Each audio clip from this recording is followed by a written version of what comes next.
Բարի երեկո, ովքեր միացել են արդեն YouTube-ով, հասչանաբար մյուս հարթակներով էլ միանանք, ներկայացնեմ այսօր ինչից ենք խոսելու, սիրելի դիտողներ, ի տարբերություն նախորդ թողարկման կփորձեմ հենց վերնագիրը ամբողջությամբ ծածկել, անցած անգամ ևս մի քանի բաներ խոստացված, ընդամենը մեկը հասցրինք, այսօր կփորձեմ ավելի սեղմ, որ երկու թեմաները, որոնք էլի տարողունակ են, բայց փորձենք երկուսն էլ ծածկել։ Առաջի թեման, որի մասին խոսելու ենք,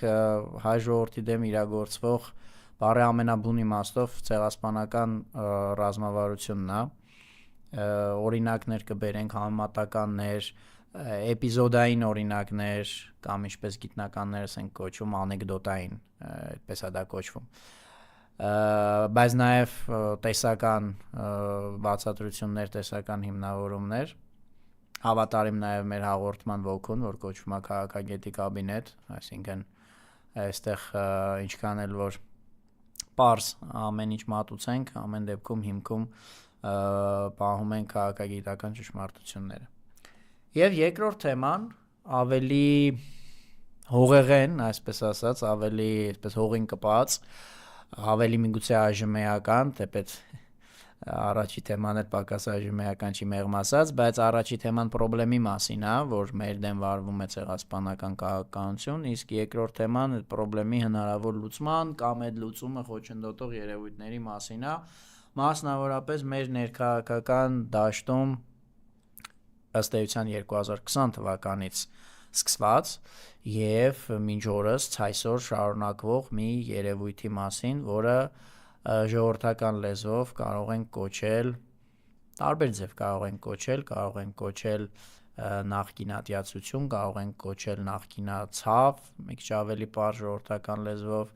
դրա քաղաքական բաղկացուցիչի մասին։ Գնացինք հերթով։ Առաջինը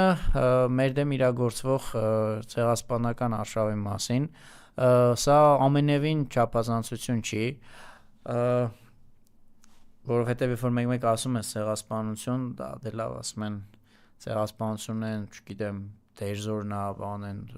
դաժան կադրեր, առաջներում էր տենց բան լինում, հիմա այսօր օրը ցերեկով, դե լավ ինչ եք ասում։ Նախ հիշացնեմ ցեղասպանության դեպքեր, որոնք նույնիսկ ուղիղ եթերով են հեռարձակվել եւ հեռարձակվում, բարեբախտաբար ոչ Հայաստանում, թեպետ Արցախում իրականացված է նույնպես ցեղասպանություն էր, բայց ես ուզում եմ հենց դաժանագույն, ամենադաժանագույն տեսարանների մասին խոսել, որ բարեբախտաբար Արցախում էլ նման տեսարաններ զանգվածային չեղան, որտեղ մարդիկ հիմնականում դրա հետ են ասոցացնում ցեղասպանությունը։ Սիրիայում ընդամենը կես տարի, մեկ տարի առաջ մենք այդպիսի տեսարաններ էինք տեսնում, երբեմն իրոք ուղիղ եթերում, երբեմն մի քանի ուղղակի րոպե կամ մի քանի ժամ ուշացումով։ Տեսարաններ ինչպես էին Թուրքիայի աջակցությունը վայելող եւ նոր իշխանության եկած խմբերը հալածում ալավի տղամարդկանց օրինակ։ Այդ կադրերը նույնիսկ ավելի դաժան էին, եթե այդպես ուղղակի պարզ համեմատենք մարդկային զգացականության առումով, նույնիսկ ավելի դաժան էին, քան, ասենք, օրինակ հայոց ցեղասպանության կադրեր կան, չէ՞, ասենք Խարբերդի փողոցով, Խարբերդի կենտրոնական փողոցով աքսորականների այդպես քարևանը քայլում է, այնտեղ էլ ոտքի վրա մարդիկ քայլում են։ Այստեղ կադրեր կային, վիդեոներ կային, տեսարաններ կային, որ մարդկանց ուղղակի բան էին անում, ալավի տղամարդկանց այսպես ծնկաչոք չոքացնել էին տալիս կոպիտ ասած եւ ընթացքում է երբ ուզում էին խփում էին, երբ ուզում էին կրակում էին։ Մի վիդեո կար, որ հասկանալի է իր վայրագության աստիճանով դաջվել է հիշողությանս մեջ եւ երևի երկրորդ անգամ եմ արդեն հիշատակում նույն ուրեմն այդ պրոթուրքական խմբավորումներից մեկի, հիմնականում մեկ խմբավորում էր, մարտիկը մոտենում է մի տուն, որտեղ ինչպես եւ իդեպ հայոց ցեղասպանության օրերին արդեն չափահաս մարդ չի մնացել, սպանված են, 3 երեխա են մնացել, 3-ն էլ մանկապարտեզի տարիքի, մեր լեզվով ասած, եւ մոտենում են արաբերենով երեխեքին, այսպես քմծի ծաղով, խնդալով, հահահիով, երեխեքին ասում են, որ մեկիդ գլուխը առաջինը կտրենք։ Երեխեքն էլ վախից մեկը մյուսին է ցույց տալի, բարձա մեկը մյուսին է ցույց տալիս։ Դե հասկանալի չի այդ երեխաների ազգակցական կապը, բայց անգամ եթե հարազատ քույր ու եղբայր են, շատ բնական է, որ այդ սարսափի պահին իսկի չափահաս մարդը կարող է կորցնի այդ պահին մարդկային դիմագիծը, որ հարազատին ցույց տա մատով, որ մնաց երեխան։ Բայց դա ուղիղ եթերային ցեղասպանություն էր։ Հիմա դե կանգնեք, ձեզ ճողեք, ասեք այսօրվա աշխարհում չի կարող այդպես բան լինի։ Ուղի այդ Սիրիան վերջի 10 տարում դարավ է այդպես տապալված պետության բան հոմանիշ։ Սիրիան Սիրիա էր ժամանակին, Հալեպը Հալեպ էր, Դամասկոսը էր։ Առաջի մեր բաները առևտրականները իդեպ հələ սովետի վերջին տարիներին սովետը կար։ Այդքան Թուրքիա չէին գնում, ինչքան Սիրիա էին գնում։ Այդ մարդկանց գտեք, խոսացրեք, ես հատուկ եմ կենցաղային բանի վրա տանում, չեմ բերում ինչ-որ Սիրիայի հնհան ինչ կաներ, չգիտեմ, քաղաքական համակարգը։ Պարզ, որ մարդը գնում է, այդ երկիրը տենում է, ասենց չանեն կախված ամենում, այդ այնց երկիր էր Սիրիան։ Այսինքն Սիրիան, որ հայտնվել է հիմա այդ օրին մեկը մտնում է երեխեքին, ասում է, որ իդ գլուխը կտրեմ առաջինը։ Այս Սիրիան կարա այդպիսի վիճակում հայտնվի, ասենք Հայաստանը չի կարա։ Տարբերությունն եմ էլի ուզում հասկանամ։ Որտեղ տարբերություն չեմ տեսնում, նմանություններ շատ եմ տեսնում։ Երկուսի հանդեպ էլ Թուրքիան ունի ծավալապաշտական նկրտումներ, երկուսի տարածքն էլ համարում է իր պատմական, իր քաղաքակրթական ինքնության, որ կոչվում է Օսմանյան կայսրություն, անբաժանելի մասը։ Ես զորավոր նմանություն տվեցի, հիմա եթե կարող եք զորավոր տարբերություն տվեք։ Նույնիսկ տարբերությունները կխոսեն հոգուտ իմ փաստարկի։ Օրինակ այն, որ Սիրիան ավելի մեծ է, Հայաստանը ավելի փոքր է, հետեւաբար մեծը ավելի դժվար է կուլ տալ, բայց Թուրքիան արդեն կուլ է տվել։ Փոքրը ավելի հեշտ է կուլ տալ։ Այնպես որ անգամ եթե գտնեք տարբերություններ, դրանք խոսելու են հոգուտ այն տխուր փաստարկի, որ Հայաստանն էլ կարող է նույն վիճակում հայտնվել։ Հիմա գանք թե ոնց է դա նախապատրաստվում, որտեղ մենք այս մասին պետք է խոսալ բարձրաձայնել, ինչքան էլ որ տպավորություն է եւ ես գիտեմ բնակչության մեր մի զգալի հատվածը, որ հասկանում է այս խնդիրների մասին, ինչ որտեղ արդեն հոգնել է այս խնդիրների մասին լսելուց, ոչ թե որ ուզում է ջայլամային քաղաքականություն վարի, այլ ուղղակի անելանելիության մեջ է, այսինքն լավ հասկացանք, մենք գիտենք, հասկացողը հասկացավ, չհասկացողը չի հասկանալու։ Ես մի փոքր համաձայն չեմ այդ պնդման հետ, կդառնա մեկ այլ զրույցի թեմա, թե ինչու, ուղղակի ֆիքսենք, որ համաձայն չեմ, ըստ այդմ դրա համար ես ինքս նույն բանը 1000-րդ անգամ ասում եմ, որ այո, մեր դեմ էլ է այդ ռազմավարությունը աշխատում։ Հիմա արդեն այսպես հակառակ է, օրինակով գամ, այս խանջատվեց։ Օրինակով գամ, գրեթե աննկատ անցավ ընդհանուր լրահոսից, որպես մեղադրանք չեմ ասում, հատկապես որ մեղադրանքի հասցեատերել չկա որպես այդպեսին, փաստն եմ արձանագրում, որ գրեթե աննկատ անցավ այն հանգամանքը, որ մեր փառապանց զինվորականներից գեներալ-մայոր Գրիգորի Խաչատուրովի հանդեպ այս դե ֆակտո իշխանությունները հետախուզում են հայտարարել, ինչ են արել, ռոզիսկ էլի կոպիտ ասած։ Այս որում բառը ինքնին արդեն, եթե նկատում եք, վատնա, որպես կանոն ում են չէ ռոզիսկ տալի հետախուզում հայտարարում մարդու, որ փախած է կոպիտ ասած, իսկ Գրիգորի Խաչատուրովը փախած չի, անգամ եթե տեխնիկապես մարդը երկրում չի, բայց իր նկատմամբ հարուցված քրեական գործ կար, ապօրինի բնականաբար, բայց նույնիսկ այդ ապօրինի հարուցված գործի շրջանակներում ինքը ամբողջ իրավունքներն ուներ, նույն այդ գործը հարուցողների կողմից տրված իրավունքը երկրից բացակայելու, տեղաշարժվելու եւ այլն։ Բայց չէ, իրանք հատուկ հետախուզում են հայտարարել, որ մի հատ էլ այդ պիտակը կպնի։ Ինչի ես օրինակը հիշեցի, նախ որովհետեւ ուշադրության արժանի է, իրոք լրահոսից գրեթե ոչ թե լրահոսից տեխնիկական իմաստով, այլ հանրային ուշադրությունից գրեթե վրիպեց հասկանալի պատճառներով, որովհետեւ օրակարգային հարցերը շատ են։ Հիմա այս օրինակը բերում եմ հետևյալի համար։ Տեսեք, թողարկումը վերնագրված է 1915 մաս 2 կամ հատոր 2, անգլերեն են գրել volume։ 1915-ի մեխանիզմը ոնց է եղել։ Ինչ ենք մենք օրինակ ապրիլի 24-ը որպես օր վերցրել ոգեկոչելու։ Սկզբից ազգին գլխատում են։ Դա հնչում է այսպես մի փոքր գեղարվեստական, ոնց որ մեր օրինակ փառապանց ասմունքողներից Սիլվա Յուզբաշյանի ինչ որ ասմունք մի տեսակ լինի, բայց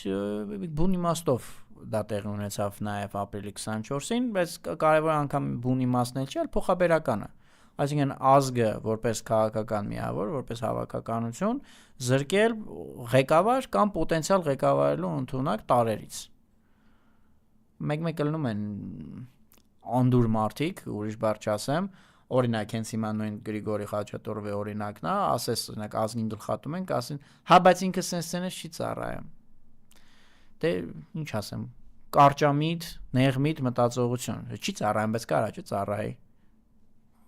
Ազգի բաղկացուցիչ մասն է այդ մարդը, կա գոյություն ունի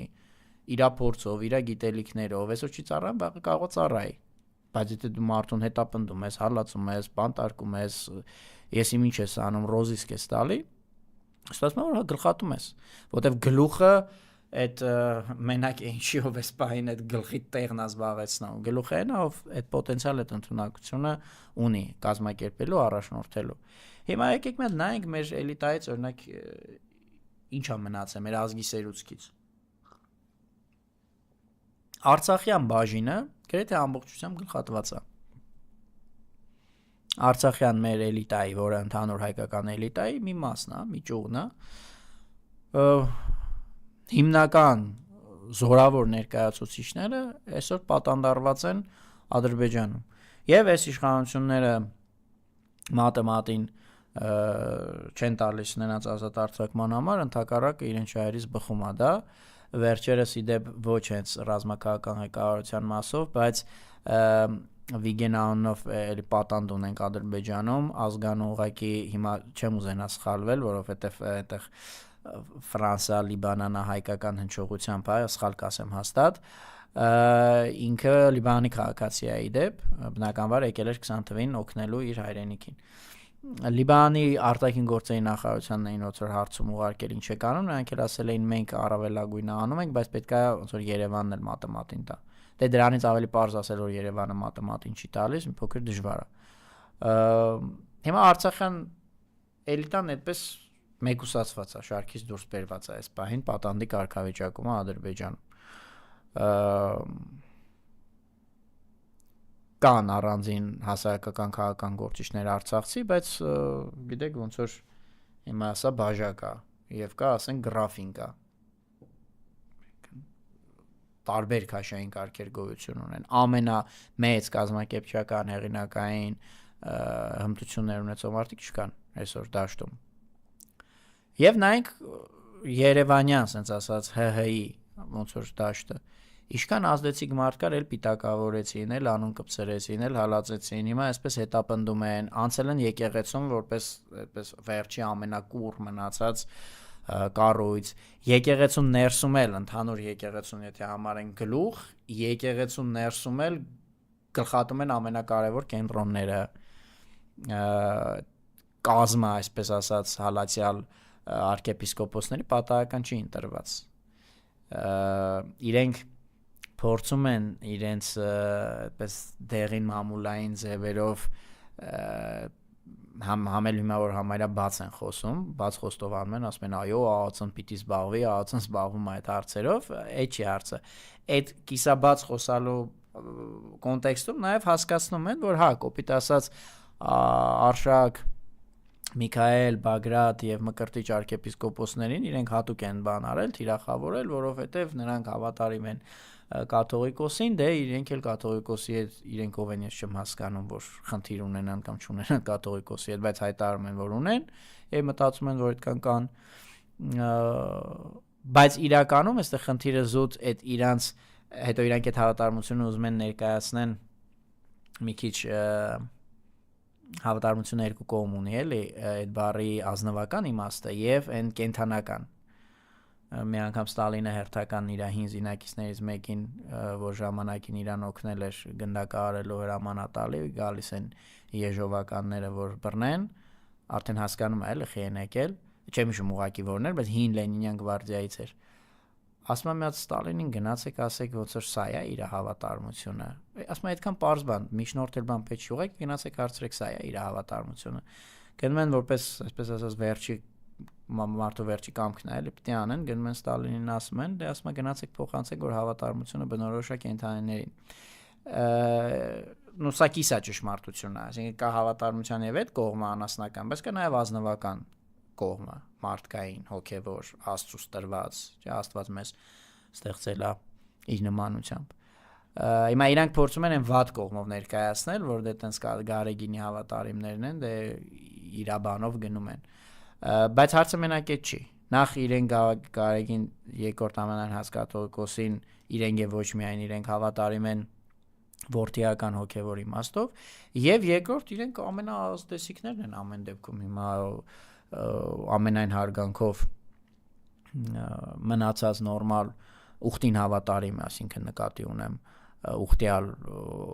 եպիսկոպոսների եւ նաեւ արքության աշճան ունեցող եպիսկոպոսների, բայց այս մարդիկ ամենաազդեցիկներն են։ Բոլորը հիմա բան են, հալածական են, բանտարկված են։ Լավով մնաստակը, քաղաքական գործիչները դե ինձ լավ գիտեք, բոլորի վրա գոնե մի հատ, եթե ոչ մեկից ավել սիմվոլիկ գործ կա։ Սա կաշկանդում է, չէ՞ մարդկանց։ Կաշկանդելասով ես նկատի չունեմ, որ իրանք դադարում են հայերեն ասել, իրենք կալ ազգի համար մտածել, իրենց չափով ինչ որ մի կերպ կաշկանդում է։ Ավելի մանր թեմաների մեջ չեմ ուզում մտնել, չեմ բանկային հաշիվների վրա կալանքներ, բաներ, բիզնեսների հալածանք, այդպես արդեն բանն է, այն մանր բաներն է համեմատած են բուն բանտարկության, փորձել հեղինակազրկել այդ ամեն ինչի հետ։ Սա է 1915 թիվը ժողովուրդ։ Հիմա Ղարաբաղում տեղանացած ցեղասպանություններ, թե չէ, մի ընկալեք ցեղասպանությունը միայն այդ վայրակ տեսարաններով, հատկապես որ իդեպ 2023 թվականին, ինչպես եւ 2020 թվականին վայրակ տեսարանների պակաս չի եղել Ղարաբաղում։ Եվ զինվորական եւ քաղաքացիական բնակչության հանդեպ։ Այո, 23 թվականին դա եղել է շատ քիչ, բայց եղել է։ Բայց միևնույն է, եթե անգամ այդ քիչն էլ չլիներ, տեղի ունեցած ցեղասպանությունն է։ Հիմա հոչեմ բացելու կոնվենցիան կարդամ, բայց եթե բացեն կոնվենցիան կարդանք, ցեղասպանության հանցագործության եւ նրա կանխարգելման մասին 4 թվի կոնվենցիան ՄԱԿ-ի, ցեղասպանություն է։ Մի ամբողջ էթնիկ խմբի իր հայրենիքից այնպիսի կենսապայմաններ են ապահովել 22 թվականից սկսած, որ չկարողանա ապրի, վերջում էլ հանել քշել են, բայց ոնց արում ցեղասպանությունը։ Նույն ձև իդեպ կապիտուլյացիան։ Երբ որ ասում ես կապիտուլյացիա, մարդիկ միանգամից հիմնական պատկերացնում են նացիստական Գերմանիայի կապիտուլյացիան, ասում են դե չէ, դե ոնց մենք օրինակ բանակ ունենք։ Հա, ունես, բայց ունես։ Կամ քո բանակի մաս էր նաև պաշտպանության բանակը, բայց եթե դու 20 թվականին գնում ես թուղթ ստորագրում թշնամուդ հետ, որ դու հրաժարվում ես բանակը կիրառել որպես քո ազգային իրավունքների պաշտպանության միջոց, եւ ի հավաստումը նրա թշնամու թելադրանքով դու բանակից ստորաբաժանումները երկրի ներսում տեղաշարժում ես, պլյուս մի հատ էլ համաձայնվում ես բանակից ստորաբաժանում հանդիսացող պաշտպանության բանակը այլևս չհամալրել, 20 թվից հետո էլ զինվորա գնաց Ղարաբաղ։ Դա կապիտուլյացիա է։ Ուղղակի մի քիչ ավելի փափուկ կապիտուլյացիա, soft։ Բնորոշ այս մեր անտերուդուս 21-րդ դարին։ Նույնը ցեղասպանությունն է։ Ղարաբաղում տեղի ունեցած ցեղասպանություններ։ Եվ այո, նույնը նախապատրաստվում է նաև Հայաստանի դեմ։ Ըստ որում ցեղասպանության պատրաստման մեջ ամենակարևորը այդ մոմենտին հասնելն է։ Թալյատը նամակներ էր գրում կատաղած Էնվերին։ Թալյատ Փաշան էլի 18-ի ամառը Էնվերին կատաղած նամակներ էր գրում, ասում էր կներեք հակառակը Էնվերն էր կատաղած նամակներ գրում Թալյատին, այսօրվա Ադրբեջան կոչվող տարածքից, ասում էր չենք Հայաստանի հարցը վերջնական փակում։ Այդ 18 թվի հունիս-հուլիսի բան եմ ձեզ պատմում։ Ասում պետք է մեկն միշտ փակել։ Քանի իրանական խնդիր է կապ չունի, որ հիմա քչացած են փոքր են։ Թալյատը ասում էր չէ, թոմնա դեմը չես իմանա ինչ կլինի, կկրվենք մեծ պատերազմում, բանակցություններ են ելնելու, սա հարցերը կարան բացվեն, թոմնա կարողա պետք կլինի մեզ այդ տեսակ Հայաստանը ներկայացնել, որ հեսա տեսեք, ասում եք մենք ես իմ կոտորել ենք, ինչ ենք արել, դե գիտեին որ թեման բացվելու է։ Հենա տեսեք Հայաստանը առաջինն ենք ճանաչել այդ երկրի անկախությունը։ Բայց ասում էր իրականում մեզ պետք է որ այո Հայաստանը լինի պարկի մեջ, այդ պարկի բռնակն էլ լինի մեր ձեռքում։ Թալյատի բառերն են։ Թուրքական շահի տեսանկյունից ավելի մի քիչ հեռատես էր մտածում։ Չնայած հիմա օրինակ Էրդողանը որպես էնվերական կարա ասի, պես տեսեք, էնվերներ ճիշտ։ Այդ բան հարցը չլուծեցինք, հետո մեծացան, 19 թվին Կարսը վերցրին, Կարսից արևմուտք գնացին, 93 թվին Ղարաբաղը վերցրին, էնվերը ճիշտ էր էլի ասում ուրեմն։ Բայց էականը այստեղ Թալյաթի տրամաբանության մեջ եթե մտնենք, կարողանալ այդ պահին հասնել, որ երբ ուզես դու պարկի բերանը կարողանաս փակել ու շնչահեղձ անել։ Հիմա օրինակ Ղարաբաղի դեպքում դա սկսեց 22 թվականի դեկտեմբերից, երբ որ ճանապարհը փակվեց, հետո մի հատ 23-ի ապրիլի 23-ին անցակետ դրեցին։ Կամաց ոնց որ պարկը սեղմում էին ու կարող է ասենք այդ պատերազմը իրանց հարձակումը ցեղասպանական սեպտեմբերի 10-ին ինչ լներ, նոյեմբերի 26-ին լներ։ Բայց կարևորը որ դու այդ վիճակին հասնես։ Հիմա մենք որ ասում ենք ցեղասպանություն, ասում են, հա, բայց գնացել ես հանգիստ նստած եթեր ես անում։ Ինչ գիտես ես հանգիստ եմ, թե հանգիստ չեմ։ Եթեր եմ անում, որ դու լսես հասկանաս։ Այսինքն եթե մեջ են եկել նիսկ կոտորել, այդ չի նշանակում որ հենց հիմա դրա նախադրյալը չի ստեղծվում հանրապետության հրապարակում, ինչպես նաև Անկարայում եւ Բաքվում ստեղծվում է։ Բա նախադրյալի դեմ են պայքարում։ Այն ո՞նց է որ տենում ես վիրուսակիր մարդը արդեն այսպես վիճակում է ուզում փռշտա վրետ, ու խոդ ես լնում, չէ՞։ Դե մի եղի հələ չի փռշտացել։ Բայց գիտես չէ փռշտալու է, այնին նրա նշանն է։ Դրա համար ուխոդ ես ելնում, բացիլները վրետ չգան։ Նույնն էլ ստեղ է։ Եվ այս ամենաթարմ սրա դրսևորումը եղավ 3, եղավ այսօր առավոտյան Արշակ arczepiskopos-ի ապօրինի հետապնդումը։ Ես երկու համեմատական էի բերել, նաև թե ոնց է այս թուրքական ձեռագիրը հիշեցնում, մեկը գիտեք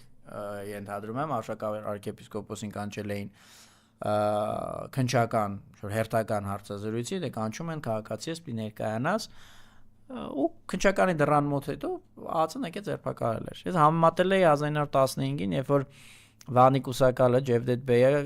Դաշնակցությանը առաջարկ էր ուղարկել, որ պատվիրակություն ուղարկեք, այդ հարավի գյուղերից մեկում նստենք բան անենք, բանակցենք, հասկանում ենք ինչ վիճակ է, բան պախարոշում էլի լավով փագենք այս հարցը։ Դե մերոնք էլ իհարկե այդ պատվիրակության ղեկավարը ինքնին, որը իշխանն էր, Ղարաբաղցի, մեր ազատագրական պայքարի փառահեղ գործիչների այդ աստղաբույլի մի զգալի մասը Ղարաբաղցիներ էին, այդ թվում Հայաստանի Հանրապետության հիմնադիր Արամ Մանուկյանը։ Իշխանը շատ լավ գիտեր, որ էլ հետ չի գալու։ Գնալուց Արամ Մանուկյանն ասում էր, որ ես գիտեմ ուր եմ գնում։ Բայց դե չէին կարա չգնային, երբ որ դու թույլ ես, երբ որ դու անդադ վախում ես, որ պատասխանատվությունը չբարդվի քո վրա, ապա կառուցողական լինելով, ստիպված փորձում ես միշտ կառուցողական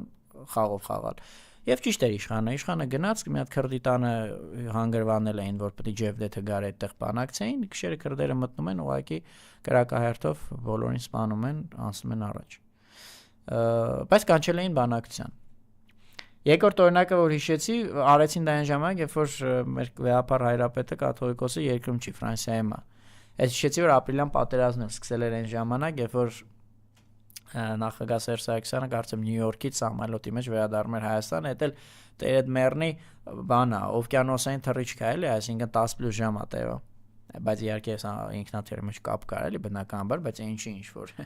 բան լինի, ռեալ գետնի վրա լինես, այդ չասած երկրում լինես։ Նույնն էլ այս դեպքում։ Բայց այստեղ ամենափառահեղ համեմատությունները բերել էր իմ ավագ ընկեր, գործընկեր մի րոպե կներեք, բացում եմ մի անգամից որ եկեղեցու հետ կապված բան, բերում արդեն օբյեկտիվորեն շեղվում եմ, բայց լավ, ես հիմա ուզում կարդամ իմ ավագ ընկեր եւ ավագ գործընկեր Միքայել Մալխասյանի բերած համեմատությունը, Միքայելը մեր անկախության սերնդի թերևս լավագույն պատմագետն է, նայեք ինչա գրում։ Հայ եկեղեցուն, հետո սա ճակերտների մեջ է, տերորիզմի, պետական հեղաշրջման, նյութական միջոցների ապօրինի շրջանառության եւ արգելված նյութերի իրացման մեջ մեղադրել են օսմանյան մոլլաները 1915 թվականին, երբ ուրբաթ օրվա աղոթքի ժամանակ հայերի դեմ ջիհադի կոչ էին անում իրենց խառնամբոխին եւ թուրքական կանոնավոր բանակին։ Դրանից հետո էլ կատարվում էր հայոց ցեղասպանության զանգվածային սպանությունների զգալի մասը։ Իմաստի եղածներից որը այսօր չի լինում։ եկեղեցին էլ բանա, էլ հա խաղաղության խոչընդոտ է, թուրքերն էլ են նույն բանն ասում։ Հենա այսօր էլ իմացա, ինչ որ դե ֆակտո պատգամներից մեկը ասել էր, բա вообще շուտ զբաղվեինք, ես եկեղեցով խաղաղության process-ն էի խանգարում։ Այսինքն սա կա, ինչի մեջ որ թուրք մոլաներն էին մեղադրում հայկական եկեղեցուն, այսօրվա դե ֆակտո իշխանություններն են մեղադրում գործակալ լինելու, խաղաղություն խոչընդոտելու, այսինքն կռիվ գցելու փաստացի, արգելված նյութերի շրջանառություն, ասում են ինքը ինչ-որ մեկի ջեբի մեջ ինչ-որ բանա գցել, թե մի հատ էլ գցել տվել, չերես։ Եվ 2018 թվի ինչ-որ եղած դեպք։ Ես ճիշտ իրավաբան չեմ, բայց առաջինը, որ այդ բանը կարդացի, իմացա էլի Բաբայան Արսենի լայվից, որ այդպես ինչ-որ մեղադրանք հա ոնց որ ինքը փորձելով ուրիշին վարկաբեկել, թմրանյութ կամ թմրանյութին հավասարեցված ինչ-որ տարակցել իբր Արշակ Սրբազան մեկի ջեբը։ Նախ Արսենն էլ Բաբայան դրան անդրադարձել էր, որ այդ դեպքում ինչի է մեղսագրվող արարքը թմրանյութերի ապօրինի շրջանառություն։ Այդ ապօրինի շրջանառությունը ուրիշ բան է, այդ ստացվում է անձին վարկաբեկել։ Լավ, դա հələ իրավական անգրագիտությունը անցանք։ Իմ մոտ հարց առաջացավ իրավաբան չլինելով։ Լավ, այդ տեսակ բաների բանի վաղեմության ժամկետները ինչքան է 1000 տարի է անցել։ 18 թվից քանի տարի է անցել։ Էն էլ այդ դեպքից 7.5 տարի է անցել, վաղեմության ժամկետ դրան չկա։ Չէ, ես այն ինչ որ կոչ չեմ անում, որ խնդալու կլներ Բաբայան Արսենին կոչանեի, որ կամ այլ պաշտպանողների, որ խորանային, ուղղակի էլի, այսինքն որ դուք հասկանաք ողջ թյուրիմացությունը, լավ ենթադրենք դրա վաղեմության ժամկետը 8 տարի է, չի անցել, բայց զավեշտալի է, չէ։ Այսինքն ուղղակի պարզ երևում է, որ մարդուն հալածում են։ Գիտեք ինչն է հետաքրքիր, երբ որ օրինակ ես փաստերը գրում ես, ընդդիմախոսներ, այսպես կոչենք, հա, մեր ժողովրդի այդ հատվածը ընդդիմախոսների մոտ, իրանք չեն էլ թաքցնում, որ կոպիտ ասած հա անում ենք, լավ ենք անում, բեսպրեդել ենք անում, լավ ենք անում։ Եվ գիտեք, եթե մարդը ընդունում է, դե հիմնական իհարկե լրիվ բառացի չեն դա ասում, թեպետ առավել նագլիները կան, որ հենց լրիվ բառացի էլ ասում են, ու հատկապես որ իշխանություններն էլ հիմա այդ նագլիությունը ավելի են բանանում, ընտրություններին ընդառաջ փորձում են այդ նագլիությունը կապիտալիզացնել, որպես նաև ուժի դրսևորում, որ ձայներ բերեն։ Բայց անգամ եթե հենց նագլիով չեն ասում լավ ենք անում, հիմնականում կիրառում են այդ հայտնի բալավեր, որ այդ բանը փաստարկային սխալանքը, եւ սա Հայաստանի վերացման ուղիղ ճանապարհ է։ Հիմա այսօր մտածում էի, հիմա կամած երկրորդ թեմային եմ էլի ուզում գամ նախկինների հետ կապված։ Ես մտածում էի, օրինակ սրանք ամեն ինչ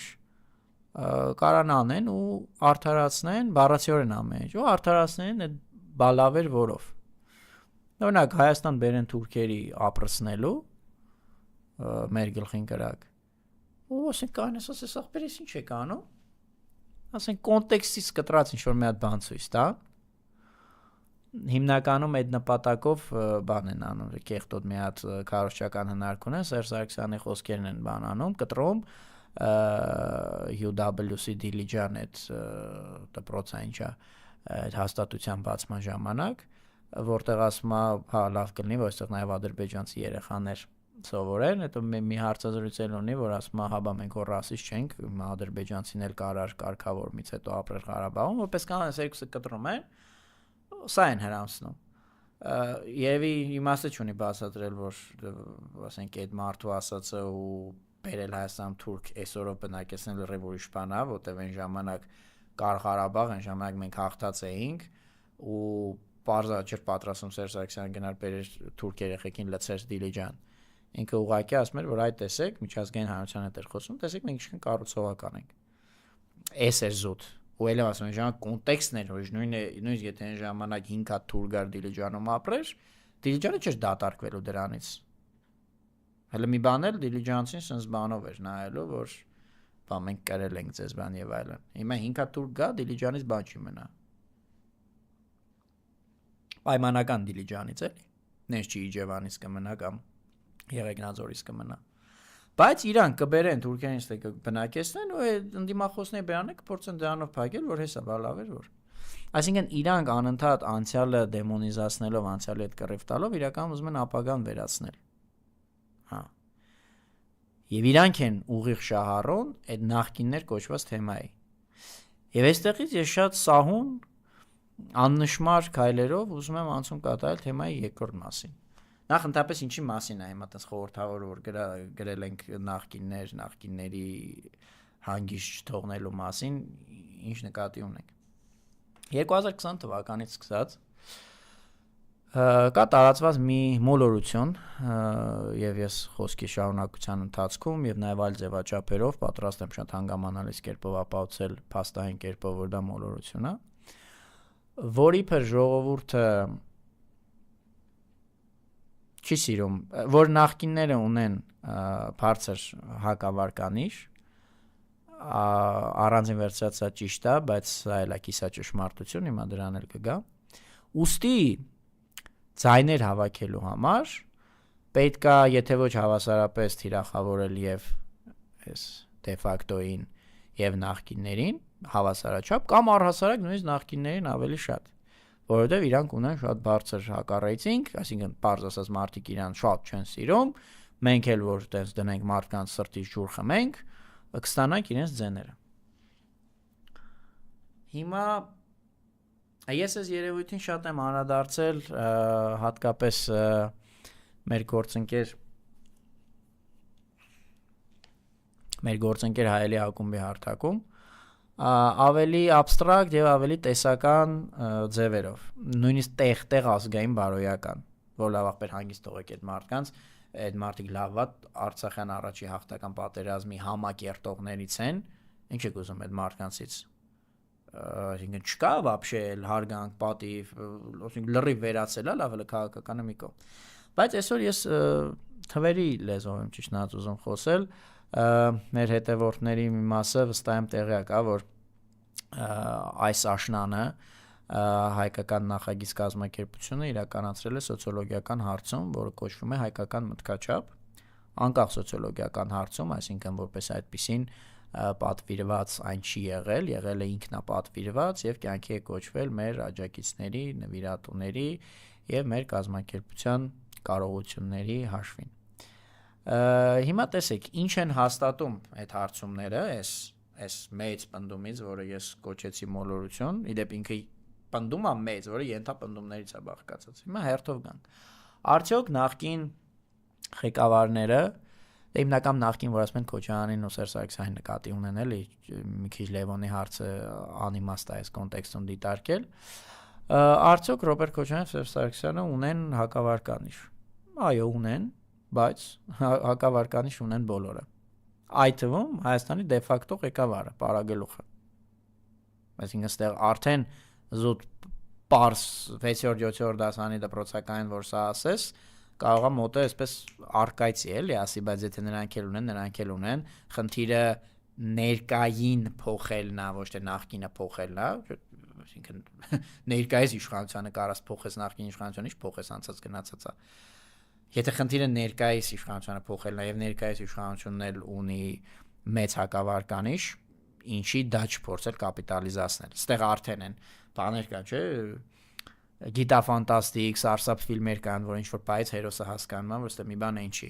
Հիմա այս այդ առաջի պահն է, որ այո, հակավարկանիշ ունեն նախկին նախագահները, բայց հակավարկանիշ ունի նաեւ ներկայիս ղեկավարը։ Ըստ որում դա բարձր է, գրեթե 70%-ի ձգտող։ Եթե ինչ-որ մեկին ստույգտիվը հետաքրքիր է, մտնում եք armenianproject.com, այնտեղ դրված է հայկական մտքաչափը։ Այս առաջի մասը։ Գալիս ենք երկրորդին։ Դե քանի որ բան է, օգտվենք նրանց հակավարկանիշից։ Այստեղ ինչն է որպես հիմք ընդունվում։ Հիմք ընդունվում այն, որ այսպես են ասում, էլի, ասում են ներկայիս իշխանություններից դժգոհ մարդկանց մի զգալի մասը կողմնորոշված չի։ Այո, դա ճիշտ է։ Դա նաև մեր սոցիոլոգիական հարցմամբ ապացուցվում, որ ներկայիս իշխանություններին չսիրող մարդկանց շուրջ 70%-ը չի կողմնորոշվել, թե ում է տալու իր ձայնը։ Պատկերացրեք, չէ՞, այսինքն կան ինչ-որ մարդիկ եւ շատ են նրանք, ելի եմ ասում, գրեթե 70%-ի են հասնում, որոնք չեն սիրում ոչ այս իշխող անձին, ոչ նրա ղեկավարած կուսակցությունը։ Այդ սիրողների փոքր մասը, մոտապես 30%-ը կողմնորոշվել է ում ընտրելու, 70%-ը կամ 70 շատ եմ ասում, 60%-ը չի կողմնորոշվել։ Հիմա մարդիկ ասում են, այ մենք այդ 60%-ի մոտ հականախկինական բաներ, ասենք, իրենց ձենը ստանանք։ Մենք չափել ենք, թե արդյոք այդ 60%-ը իրանք ինչքանով են հականախկինական։ Եվ պարզվել է հետևյալը, այստեղ պետք է մի փոքր կենտրոնանանք, որտեղ ինքը շատ այսպես նեղ տեխնիկական, մասնագիտական բան եմ ասելու, բայց նաև հանրամատչելի։ Ուղղակի մի փոքր կենտրոնացում է պետք։ Գործող իշխանություններին չսիրող եւ դեռևս չկողմնորոշված մարդիկ, այդ 60%-ը, իրենք նախկին նախագահներին չեն հավանում ճիշտ նույնքան, որքան առհասարակ մեր բնակչությունը չի հավանում։ X% այդ մարդկանց անտի-ռեյտինգը, որ այդքան կախվել են այդ անտի-ռեյտինգից։ Ընդհանուր բնակչության մեջ X%, Քոչարյանն X-ը, Սերժ Սարգսյանն Y-ը։ Հիմա այս դե ֆակտոին չսիրող եւ չկողմնորոշված սեգմենտի մեջ նույնպես համապատասխանաբար X-ը ու Y-ը։ Հիմա մաթեմատիկոսները, սոցիոլոգները, տվյալների հետ աշխատող մարդիկ վստահ եմ միանգամից հասկացան այն, ինչ ես պետք է ասեմ, որ դա նշանակում է, որ իրենք հատուկ վերծված հականախկին չեն, իրենք հականախկին են ճիշտ այնքան, ինչքան ամբողջ բնակչությունը։ Եվ իրենք հականախկին են, բայց իրենք նաև հակաիշխանական են։ Այսինքն սա վկայում է նրա մասին, որ իրանք առհասարակ անհետաքրքրված են իրենք քաղաքականությունից, իրենք դուրս են տեսնում, իրենք հականախկին են ոչ թե ինչ-որ գաղափարախոսական պատճառով, այլապես իրանց մեջ հականախկինականությունը ավելի մեծ կլիներ, քան ընդհանուր բնակչության մեջ։ Չէ, իրանք հականախկինական են, որտեղ իրանք ընդհանրապես հակա են։ Այդ մարդիկ ապաթիայի մեջ են ավելի պարզ ասած։ Իսկ երբ որ դու ապաթիայի մեջ եղող մարդուն բերում ես մի հատ նորից նեգատիվ ես տալի, կապ չունի, որ ինքը այդ նեգատիվը կիսում է։ Դու ավելի ես խորացնում իր ապաթիան։ Շատ կներեք, կղանքը ավելի ես խառնում։ Ընդհակառակը ցանկացած իրեն հարգող սոցիոլոգ, ցանկացած իրեն հարգող քաղաքագետ, որը նեղ զբաղվում է քաղաքական վարքաբանությամբ, կհաստատի, որ չէ, այդ տեսակ մարդկանց դեպքում, որ հակա ամեն ինչ են, այսինքն քաղաքական ապաթիա են ապրում։ Չէ, իրանց հակառակը պետք չի հետները ժողովրդականից ասած շաղկա քաշել։ Իրանց պետքա փորձեն մոտիվացնել, տալ ապագայի տեսլական, որտեղ ինչքան նախկինից են հոգնած, այդքան ներկայից են հոգնած։ Միակ դաշտը, որտեղ դու կարող ես խաղալ, այդ ապագան է։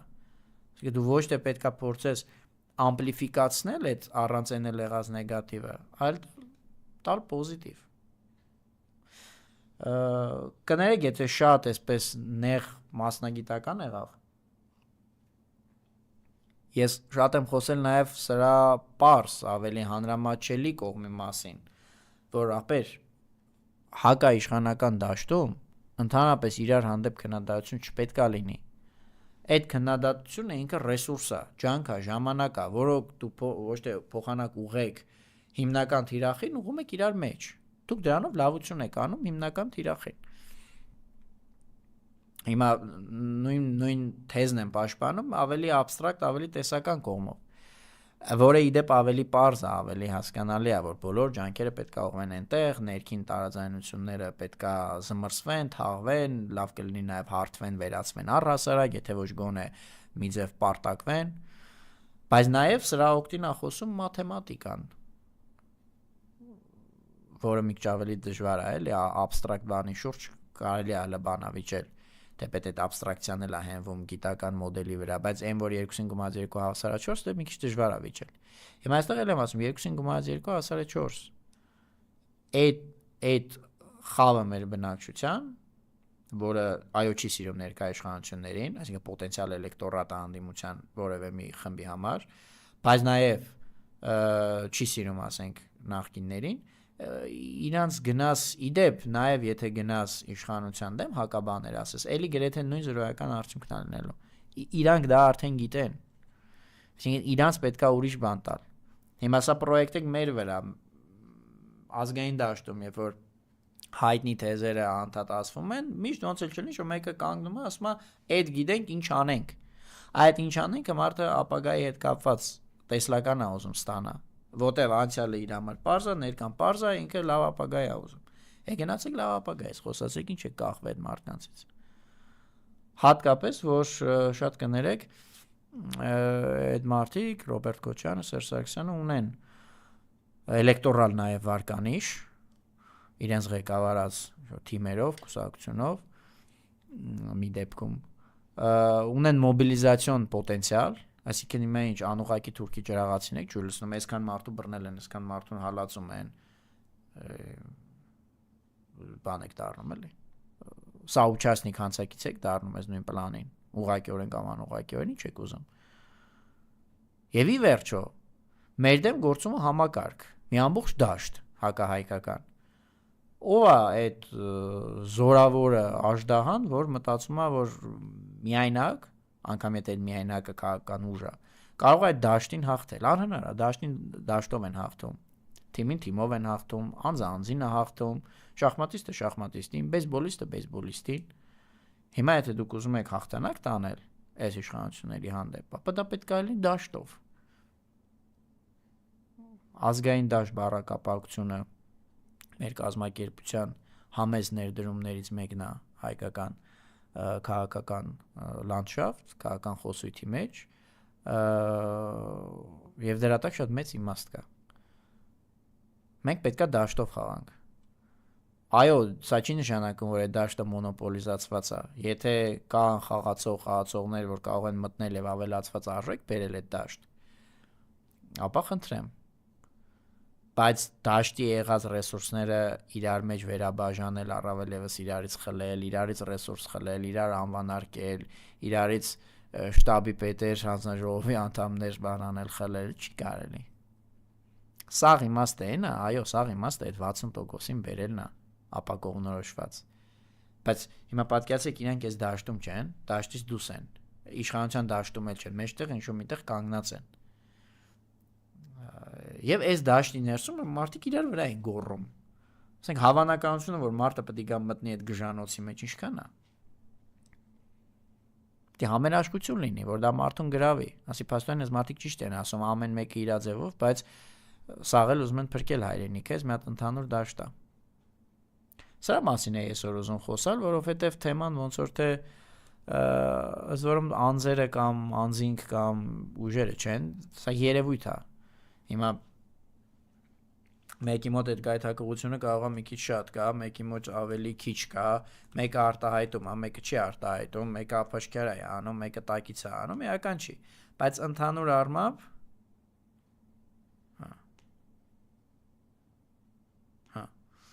մի հատ լուր եկավ, էական չի, բայց ընդհանուր առմամբ թևածում է, կախված է այդ թեման էլի, որ ամեն դեպքում, բայց նախկիններին էլ չեն սիրում, ներկաներին էլ չեն սիրում, լավ ի վերջո, այդ նախկինները երբ են դադարել իշխանություն լինել, 2018 թվականին, 7.5 տարի է անցել, քան թե արդեն ինքնին այդ բառը փորձեք ձևակերպել կպցնել ներկայիս իշխանություններին, իրենցից թելադրած օրակարգն է սպասարկում, այս որում այդ օրակարգի ուղիղ շահառուն իրանք են, ես միշտ բերում եմ Ալիևի օրինակը, Միշտ Ալիևի օրինակն եմ բերում, ասում նայեք, Ալիևը ստեղծել է մի հատ դաշտ, մի հատ խոսույթ, դաշտի մեջ խոսույթ, այն ոնց էր, մի ծառում մի փչակ, լավն էր Թումանյան, այս բան չեմ հիշում անգիր, ստեղծել է մի հատ մեծ դաշտ, մեջը կանոններ, զգացմունքներ, սենտիմենտ, խոսույթ, արժեքներ եւ այլն, դաշտի անունն է հակահայկականություն, իրական հայատյացություն։ Այդ դաշտ ով որ մտավ, դա օգուտ է Ալիևին։ Այսօրվա պես եմ հիշում եւ ապրիլյան պատերազմի ժամանակ եւ դե իհարկե հատկապես 2020 թվականի պատերազմի ժամանակ, որ ադրբեջանական ընդդիմադիրները իրական կամ այսպես կոչված, այսպես ոնց էին միասնական կանգնած այդ դաշտում, այդ հայատյացության դաշտում։ Նույնիսկ լավ տպավորվել է բլոգերներից մեկը ընդդիմադիր գրել էր դե հիմա սաղս մեկ ենք, սաղս մի մարմին ենք, բայց հեսա բարով խերով պրսնենք, ես գրելու եմ, թե Լաչինի ոստիկանապետը ինչ կաշառակեր է, Քյալբաջարի դատախազը ոնց է քաղաքացուն վիրավորել, ոնց որ էլի վերադառնալու եմ իմ հին ընդդիմադիր կեցվածքին, բայց քանի ես հայատյացության դաշտում եմ, Ալիևի հետ խնդիր չունեմ։ Նույնիսկ ընդդիմադիրը, որը հակաալիևական է իբր կամ իրոք այս կամ այն պատճառով, բայց հենց մտնում է դաշտ, իսկ դաշտը Ալիևը նենց է սարքել, որ դաշտը գրավիչ լինի։ Դա օգուտ է Ալիևին։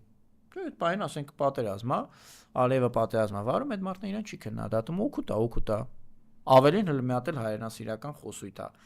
տարածում, օգուտ է Ալիևին, օգուտ է, բայց դա է մարիֆաթը բառավների ասած, դա է հունարը, որ կարողանաս դաշտ ստեղծել, ոչ թե ուղղակի թիմ, կազմակերպություն, կուսակցություն, տո նույնիսկ պետությունն էլ եթե դաշտ չունի, դաշնակիցներ չունի, խոսույթ չունի, միջազգային ներկայանալություն չունի, մի օր անկում է ապրելու, ոնց որ այսօր մենք ենք ապրում։ Այդ է հունարը, որ դաշտ ստեղծես։ Հիմա այս դե ֆակտո իշխանությունը ստեղծել են այդ դաշտը։ Ու դաշտի կարևոր հենասյուներից մեկը այդ նախնինացավն է։ Ով է թեմայից խոսում, հա։ Ես չեմ ասում, որ պարտադիր ինքը այս իշխանությունների կոլաբորանտն է, այս իշխանությունների հետ է աշխատում, բայց ինքնաբերաբար, ավտոմատիկ, զուտ ֆիզիկայի օրենքներով ինքը սկսում է ջուր լցնել դաշտը ստեղծողի ջրաղացին։ Հիմա որ միտեղ վարձով ապրեմ, անգամ եթե ես չիմանամ ով այդ տանտերը, կամ նույնիսկ ատեմ իրան, բայց վարձ եմ չէ տալի այդ մարդուն։ Արանքում բրոկեր կարա լինի, եսի միջ կլինի այդ մարդու դեմքը ես տեսած չլինեմ, բայց վերջի վերջո իրա դաշտում եմ ես։ Իրա կանոններին եմ ենթարկվում, օրինակ եթե ծխել չի կարելի, ծխեմ կանի դուրս կշպրտի, ընտանի կենթանի չի կարելի, բերեմ բան կանի։ Վարձը մի վերջո տալի էլի իրա դաշտի կանոնն է։ Տեղա ոչ այդ մարդու ջրաղացին եմ ջուր լցնում։ Անկամ եթե նստեմ միտեղ ասեմ, հա տանտերը սենցա նենցա աշխարհի տակի քֆուրները, դա մա ինչքան ուզում ես դու իրա դաշտում ես։ Նույնիսկ այդ լեգենդար բայցը, որ ասում են դե ես իշխանությունների կողմից չեմ, բայց դե ամեն դեպքում նախկինները դե ինչ, բայց դե ամեն դեպքում։ Սև ու սպիտակ է ժողովուրդ։ Եվ մենք չենք դա ստեղծել։ Իրանք են ստեղծել։ Ես չեմ ասում ավելի ուժ գնացնենք։ Ընդհակառակը ուժ գնացնենք, որտեվ որ բային դուք ասում եք նախկիններ, շատ առաձգական մի հատ տերմին է, բայց դուք մտնում եք իր դաշտ։ Եվ վերջո հասկանանք էլի այդ նախկինների այդ խնդիրը լավ արդեն 1000 տարի է անցել։ Պետքա պարզ լիներ էլ ինչ որ շատ քչերիս էր պարզ 18 թվականին, բայց հիմա արդեն պետքա շատ-շատերի պարզ լինի։ Որ այդ հականախկինականությունը ինքը հականախկինականություն չի ուղղակի, այսինքն ուղղված այդ անձանց դեմ, կամ թեկուզ ուղղված այդ անձանց դեմ կոռուպցիայի համար, այսինքն թալանի համար, այդ պրոյեկտի դեմ է ուղղված, հայկական նախագծի դեմ է ուղղված այդ ատելությունը։ Ռոբերտ Քոչարյանը ու Սերժ Սարգսյանը ուղղակի ծառայում են որպես այդ պրոյեկտի մոտարկված, մոդելավորված մարմնացումներ։ Ձեզ ստիպում են այդ մարդկանց ատել նրա համար, որ իրանք այն ինչ հիմա բառացի են իդեպ ասում։ Ժամանակին մենք գործընկերներով դա իրանց փոխարեն ասում էինք, որտեվ հասկանում ենք իրանց գլխում ինչա կատարվում։ Հիմա իրանք բառացի են ասում, որ այդ մարդկանց դուք պետք է ատեք, որովհետև իրանք բերել են Ղարաբաղ կոչվող բանը, դնչկալը, ոտնակապիչը, մեծերի լեզվով ասած, ռուսների թելադրանքով փաթաթել են ձեր վզին, հայաստանցիներ ջան, չեն թողել, որ դուք կայֆավատ լնեք, ինչ ուզենաք անեք, կաֆեներից, ռեստորաններից, փաբերից տուն չգաք, ուռեք, նստեք, գնաք զուգարան, պրոստը սեքս անեք, ոչ թե բազմանակ, այլ սեքս անեք, ու տենց կայֆավատ լնելով վերջում մեռնեք, հա ընթացքում է հարկեր տակ։ Փոխարենը ձեզ ստիպել են ինչ-որ ազգ բանակ, ամրոց, ընտանիք, եկեղեցի ու այդ սաղ բոբոր ռուսների թելադրանքով։ Իրանք այդ մարդկանց հանդեպ դրա համար են ատելություն սերմանում։ Պրոյեկտի դեմ են իրանք խոսում։ Պարտադիր չի, որ հիմա մեկը կգնայեք ասի, հա բայց ունեն, չէ՞ սխալներ, հա ունեն, բայց դրա համար չեն քննադատում։ Քաղաքական գործիչները ամենասիմվոլիզացվող գործիչներն են։ Եթե որևէ քաղաքական գործի դեմ կուլտիվացվում է ատելություն կամ թեկուզ պաշտամունք, երկու ծայրահեղություններ։ Ուրեմն պետք է հասկանալ, որ դա սիմվոլի դեմ է։ Առանձին վերցած մարդը այդքան մեծ արժեք չունի, ուզում է միլիոնատեր լինի, ուզում է միլիարդատեր լինի։ Առանձին վերցած մարդը չունի այդ արժեքը, որ այդքան ինդուստրիա, քաղաքական ինդուստրիա աշխատի, որ իր դեմ ատելություն կուլտիվացնի։ Ուրեմն ինքը ինչ-որ բան է մարմնավորում, կամ գոնե այդ ատելություն կուլտիվացնողը համարում է, որ մարմնավորում է։ Քոչարյանն ու Սարգսյանը մարմնավորել են այդ գաղափարը։ Հայկական քիչ թե շատ ինքնուրույն ինքնիշխան պրոյեկտ Հարավային Կովկասի տարածաշրջանում, որին թշնամի են Թուրքիան ու Ադրբեջանը եւ Հայաստանի դեֆակտո իշխանությունները։ Նույնիսկ օրինակ Պուտինի օրինակը կա, օրինակ ինչի են Պուտինին համեմատում Ստալինի հետ։ Զուտ որովհետեւ Ստալինը չարագործ է, Խրուշովը չարագործ չի։ Խրուշովի այդ բանը կա շատ տարածված է ռուսական ակադեմիական շրջանակները, նույնիսկ հասարակական շրջանակները լավ տեղյակ են, որ ինչպես գրեթե բոլոր իդեպ բաները, տեղական ղեկավարները Խրուշովն էլ այդ տարիներին բան ունի, միջնորդագիր ունի Ստալինի անունով գրած, ուղարկած, որ խնդրում եմ գնդակահարությունների քվոտաները մեծացրեք ուկրաինական ԽՍՀ-ի համար։ Եվ բնականաբար բան է եղել էլի։ Հավանության է արժանացել։ Դա այն ժամանակների ձևն էր, այսինքն դու պետք է ցույց տայր, որ Հռոմի պապից ավելի կաթոլիկ ես։ Խրուշովից խի չեն այդ բանը կերպարը ստեղծում։ Խի չեն Պուտինին համեմատում Խրուշովի հետ։ Զուտ որտեղ Ստալինն է ղեկավար եղել, հետո էլ Խրուշովն է ղեկավար դառել։ Այդ վաղ Ստալինն էր, հետո Խրուշովն է եղել։ Որովհետև Ստալինը մարմնավորում է էլի սիմվոլ, որը Խրուշովը չի մարմնավորում, օբյեկտիվորեն։ Ստալինը մարմնավորում է ռուսական ինքնիշխան պրոյեկտի, կայսերական պրոյեկտի սիմվոլը, գաղափարը, որը այս կամ այն կերպ մի քիչ ավել, մի քիչ պակաս, կիսատ պրատ Տրամպի տակ ընկած փորձում է նաև Պուտինը ստեղծել, վերակենդանացնել, կծմցել, ինչ որ հնարավոր է այդ բանին անել, որտեվ պայմանները են չեն, ռեսուրսները են չեն եւ այլն։ Դրա համար օրինակ իրան կապում են Ստալինի անվան հետ եւ բան են անում, դեմոնիզացնում են։ Նույնը Ժուկովի դեմ 80-ականների վերջից, երբ որ Սովետը քանդվում էր, ինչ կեղտոտություններ ասես սկսեցին գրել։ Եվ դրսում եւ արդեն դե Սովետում, որտեվ պերեստրոյկա էր, սկսեցին գրել։ 8 կին ուներ, ես ինչ ուներ, այդ նոր իմացակ, որ 8 կին ուներ։ Դա Ժուկովի մասին չէր, դա հաղթող ռուս, սովետական, դա ռուսական պրոյեկտներ։ Հաղթող ռուս զորահրամանատարի, որը հաղթանակի սիմվոլն էր, ապամոնտաժումներ, այսինքն հաղթանակի ապամոնտաժումներ։ Նույնիսկ Քոչարյանն ու Սերժ Սարգսյանը իրանք եղած արձանագրված 90-ականների հաղթանակի մարմնացումն էին եւ նաեւ հայկական այդ քիչ թե շատ ինքնուրույն պրոյեկտի, որը ինչ որ կարմիր գծեր ուներ, ասում էր, հա, այս պատրաստ եմ փող զիջել, այս պատրաստ եմ, բայց այս կարմիր գիծս է, վсё, պետք է հարգեք։ Հետս խոսալուց, հետս հարաբերվելուց պետք է հարգեք։ Ու մինչև վերջ կանգնած էին այդ կարմիր գծի վրա, անկախ նրանից այդ կարմիր գիծը ինչքանով ենք մենք համարում, որ առաջ էր, հետ էր, աջ էր, ձախ էր, բայց այն կար եւ այդ մարդիկ կանգնած էին։ Հիմա լավ, այսքանից հետո մտնել այդ բանի մեջ զուտ որ ունեն թվային տեսքով բան, այդ մարդիկ հակավարկանի անիմաստություն է։ Այսինքն դուք էլի սկսում եք պրոյեկտին խփել։ Ոչ մեկը չի, ասենք, չի կանգնելու այս դե ֆակտո պարագլուխը, ասի ես դրա համար եմ իրանց թիրախավորում։ Բաժա պետք է ասի թալանի, մալանի, կոռուպցիայի, ճիպերի, դղյակների եւ այլն։ Հիմա ու չի կանգնում ասում ես եկեղեցին եմ քանդում։ Բաս մը մեռնեմ եկեղեցուից, եկեղեցու զավակ եմ, աշխարհի տակին գլխի պատարակ չմնաց, որ չգնայի։ Ես ուղղակի անձի դեմ եմ, բայց բաժա չէ որ եկեղեցու դեմ է, եկեղեցին է քանդում։ Նույնիսկ էլ ընդ է պրոյեկտն է քանդում։ Եվ ստեղ ինչ որ ռեյտինգներ, մեյթինգներ Ռեյտինգները կարևոր բան են, բայց այդ ռեյտինգների տակին նաև որակական բաներն է պետք կարդալ։ Մի հատ տեսնենք, եթե ինչ որ աշխարհացունց բան էս ընթացքում տեղի չի ունեցել, ոնց որ տեղի չի ունեցել, գիտեք։ Նայում եմ թարմացում չկա ինչ որ լրատվականներում։ Սատկած ցուկը